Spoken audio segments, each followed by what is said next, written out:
उनके जितने अच्छे अच्छे कर्म हैं उनकी गाथाओं का वर्णन किया जाता है। मनुष्य का माध्यम बनाकर उसके शरीर में देवता अवतरित किया जाता है या पितरों की आत्मा का आवाहन। अब आप उनका वाहन कोई ना कोई एक पशु होता था, जिस पशु पे। नमस्कार मित्रों, आप सभी को मेरा हार्दिक नमन। आप सभी का स्वागत है हमारे इस YouTube चैनल पे।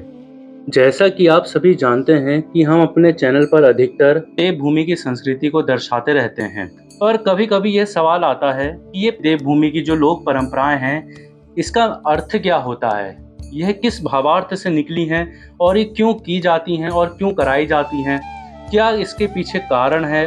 देवभूमि की लोक परंपराओं को जीवित रखने के लिए व्यवहारिक रूप से हमारे कौन से ऐसे मुख्य स्तंभ हैं, उनकी हमें जानकारी जरूर होनी चाहिए। जहाँ पर देवभूमि का नाम आता है वहाँ हमें देवभूमि की जागर विधा का वर्णन करना अनिवार्य हो जाता है।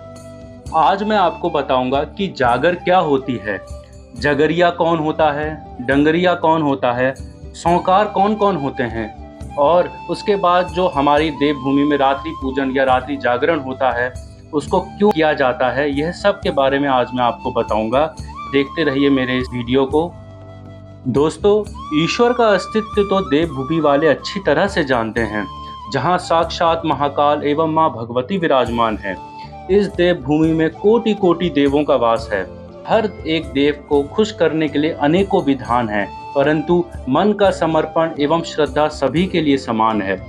मित्रों, इस देवभूमि में लोगों की आस्था का पता तभी चल जाता है जब लाख की बीमारी खाक से ठीक हो जाती है, और जो मामले आज बड़ी बड़ी अदालतों में नहीं निपट पाते हैं वो देवभूमि के देवता की पुकार से ही पूर्ण हो जाते हैं। अब इसको हमारे पूर्वजों की महिमा कहें या उन देवों का आशीर्वाद, हमारे लिए तो बस उनके प्रति अटूट विश्वास और श्रद्धा बरकरार है, और यही सब आगे की पीढ़ी को हम बताना चाहते हैं। मित्रों, देवभूमि उत्तराखंड की प्रचलित पूजा पद्धतियों में से एक है जागर। जागर के जरिए स्थानीय देवताओं को बुलाया जाता है। जागर के जरिए कुल या ग्राम देवता किसी मनुष्य के शरीर के अंदर अवतरित होते हैं।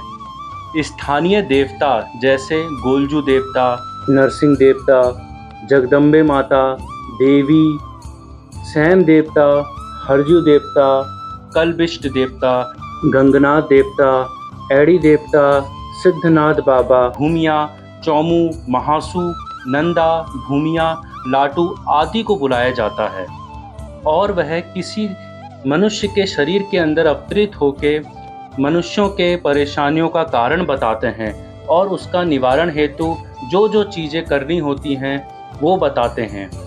मित्रों, सभी लोगों को देवता से न्याय की उम्मीद रहती है।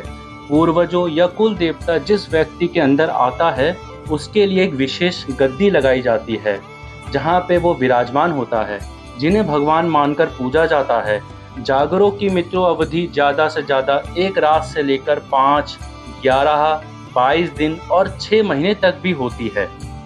अब मित्रों, मैं आपको बताता हूँ कि जागर का मतलब क्या होता है। जागर का मतलब होता है जगाना। जिस प्रकार मैदानी क्षेत्र में लोग दुर्गा जागरण, अखंड रामायण, बालाजी जागरण करके देवों का आवाहन करते हैं, उसी प्रकार देवभूमि में जागर के माध्यम से देवताओं का आवाहन कर उनको एक शुद्ध व्यक्ति के शरीर में अवतरित कराया जाता है। मित्रों, 22वीं जागर होती है, जिसको हम बैसी भी कहते हैं, वो 22 दिन की चलती है। चौरास होती है 4 दिन की, या उसे 14 दिन भी चला सकते हैं। तो ये कुछ जागर का विशेष अंतराल है जिसमें हम देवताओं को पूजा करते हैं। मित्रों, आपने देखा होगा जिस प्रकार भगवान शंकर अपने डमरू के नाद से सारी सृष्टि को जागृत करते रहते हैं, जब वो अपने खुश मन से अपनी नाद का स्वर इस धरती के लिए बजाते हैं तो सारी जितनी सृष्टि है उतनी झूम उठती है। उसी प्रकार जो देवताओं को जागर की एक पद्धति है वो हमारे विजय सार के माध्यम से हम देवताओं को सुनाते हैं, जिसमें उनके गुणगान की गाथा सुनाई जाती है। उनके बचपन से लेके उनके जितने अच्छे अच्छे कर्म हैं उनकी गाथाओं का वर्णन किया जाता है। रामायण, महाभारत आदि धार्मिक ग्रंथों की कहानियों के साथ साथ जिस देवता को जगाया जाना है उस देवता के चरित्र का गुणगान भी किया जाता है। मित्रों, जागर के प्रदर्शन के पीछे उत्तराखंड के लोगों की दैवीय न्याय और कर्म के कानून में गहरी आस्था है। जिसमें कहा गया है कि बुरे कर्मों का फल कर्ता को भुगतना पड़ेगा और न्याय अंततः देवताओं द्वारा दिया जाएगा। अपने धार्मिक पहलू के अलावा जागर गीत और गायन शैलियों उत्तराखंड की सांस्कृतिक विरासत का एक अभिन्न अंग हैं। मित्रों, जागर में उपयोग किए जाने वाले संगीत वाद्य यंत्र जैसे हुड़का, डमरू, मशक-बीन, रणसिंह, ढोल, दमऊ या थाली और बिजयसार, जो सभी पेशेवर संगीतकारों द्वारा बजाए जाने वाले उत्तराखंड के मूल निवासी हैं, उनके द्वारा यह संगीत वाद्य यंत्र बजाए जाते हैं। यह ठीक उसी प्रकार है जिस प्रकार आप मंदिर में आरती करते हैं, पूजा अर्चना, दिया बत्ती करते हैं, उसी प्रकार जागर एक तरह के से जैसे आप बिजयसार, ढोल, दमऊ, हुड़का से देवताओं को जागृत करते हैं, ठीक उसी प्रकार की रचना आरती के माध्यम से बनती है। साम वेद में भी मंत्रों को लयबद्ध और संगीतमय तरीके से उच्चारण किया गया है। संगीत वह माध्यम है जिसके माध्यम से देवताओं का आवाहन किया जाता है और उनके साहसिक कार्यों और कारनामों का वर्णन किया जाता है। मित्रों, जागर समारोह आमतौर पर 3 प्राथमिक प्रकार के होते हैं। पहला है देव जागर। ये किसी देवता का आवाहन करके मनुष्य का माध्यम बनाकर उसके शरीर में देवता अवतरित किया जाता है। अब दूसरा है भूत जागर। इसमें शरीर का माध्यम बनाकर किसी मृत व्यक्ति की आत्मा या पितरों की आत्मा का आवाहन करके उनके शरीर पर अवतरित किया जाता है। एवं तीसरा है जो अन्य क्रम प्रचलित रूपों में है, जैसे छल या मसान की पूजा शामिल होती है। मित्रों, मैंने आपको जागर के विषय में कुछ विशेष चीज़ें बताई हैं। अब मैं आपको बताता हूँ कि जागर गाने वाले के बारे में। जागर गाना जो गाता है, जो जागर बताता है या जागर में गाथाएं गाते हैं, उनको जगरिया बोला जाता है। उनका कार्य देवताओं का आवाहन करके उनको जागृत करना होता है और यह कार्य वह अपने वाद्य यंत्र द्वारा करते हैं। वह लोग देवताओं की गायथाओं का गायक हैं और अनुष्ठानों का नेतृत्व करते हैं। जगरिये के साथ 2 या 2 से अधिक पुरुष भी होते हैं जो उनका साथ कोरस में गाते हैं। जगरिये को मुख्यतः धर्मदास जी या औजी करके संबोधित किया जाता है। मित्रों, अब मैं आपको बताता हूँ कि जिन पे देवता अवतरित किया जाता है उनको डंगरिया क्यों बोलते हैं। डंगरिया मतलब होता है डंगर। डंगरिया का जो शाब्दिक अर्थ है वो डंगर से बना है। डंगर मतलब होता है एक पशु।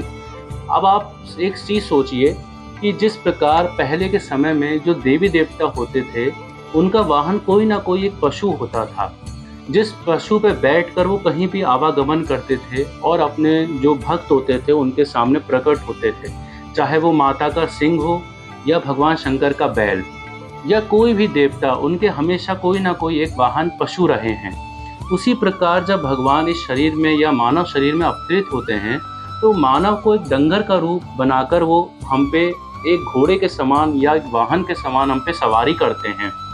उसी को डंगरिया बोला जाता है, क्योंकि हम एक डंगर के माध्यम से जिस पे शरीर भगवान अवतरित होता है उसे एक डंगर का संबोधन दिया गया है।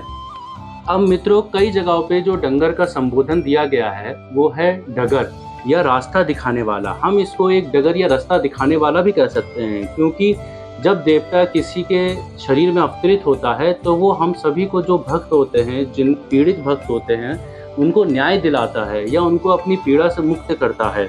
तो वो एक रास्ता दिखाने वाला भी है, इसीलिए उसको डगर दिखाने वाला भी कहा गया है। अब मित्रों, इस जागर के कार्यक्रम में तीसरा जो सबसे महत्वपूर्ण भूमिका अदा करते हैं वो है सौकार। सौकार या होता है जो व्यक्ति जिनके साथ समस्या होती है, जो पीड़ित होते हैं, उनको सौकार कहा जाता है या सौकार कहा जाता है, जो अपने पीड़ा की तलाश में अपने देवों को उस जगह बुलाते हैं और उस जागर का आयोजन भी करते हैं। जो सौकार होते हैं उनके घर में ही ये जागर आयोजित की जाती है। मित्रों, जिस घर के कमरे या आंगन में जागर का आयोजन होता है उसे पहले डंगरी द्वारा शुद्धिकरण किया जाता है। सारे डंगरी उसको शुद्ध करने के लिए गंगा जल, गौमूत्र, मिट्टी से लेप आदि को प्रयोग में लाते हैं। उसके बाद वहाँ एक पवित्र अग्नि को जागृत किया जाता है जिसको देव धुनी कहा जाता है, जो आदिनाथ भगवान महादेव और भगवान गुरु गोरखनाथ जी का प्रतीक है। हमारी देवभूमि में जितने भी देवता विराजमान हैं उन सब के गुरु एक महादेव और एक गुरु गोरखनाथ जी हैं, जिनके नाम से ही हर जगह धुना या धुनी जागृत की जाती है। देवभूमि में जो भी देवता अवतार हुए हैं, यदि सौकार यानी वहाँ की जनता देव नियमों का पालन कर समय समय पर उनकी पूजा करते रहते हैं, तो देवता अपने भक्तों की रक्षा के लिए तटस्थ रहते हैं। यदि सौकार अपने खाने पीने में मस्त हो जाते हैं, तो देव भूल जाते हैं, तो देव सुप्त अवस्था में चले जाते हैं, जिससे लोगों का रक्षा कवच लगभग समाप्त हो जाता है। तब फिर से जागर विधा से देव अवतार कराए जाते हैं, और यही लोक संस्कृति आज हमारे उत्तराखंड में एक लोक विरासत के रूप में विद्यमान है। मित्रों, आशा करता हूं कि आपको मेरी ये वीडियो पसंद आई होगी। अगर आपको कहीं में भी कोई भी चीज़ जाननी हो या आप किसी को जानने के लिए इच्छुक हों, तो आप मेरे कमेंट सेक्शन में कमेंट करके मुझे बता सकते हैं। मैं आगे की वीडियो आपके लिए ज़रूर उस चीज़ पे बनाऊंगा। आप मुझसे जुड़े रहिए और देखते रहिए मेरी वीडियोस को। अपनी देवभूमि संस्कृति को ऐसे ही विस्तार से फैलाते रहिए। बहुत बहुत धन्यवाद। जय देवभूमि, जय उत्तराखंड।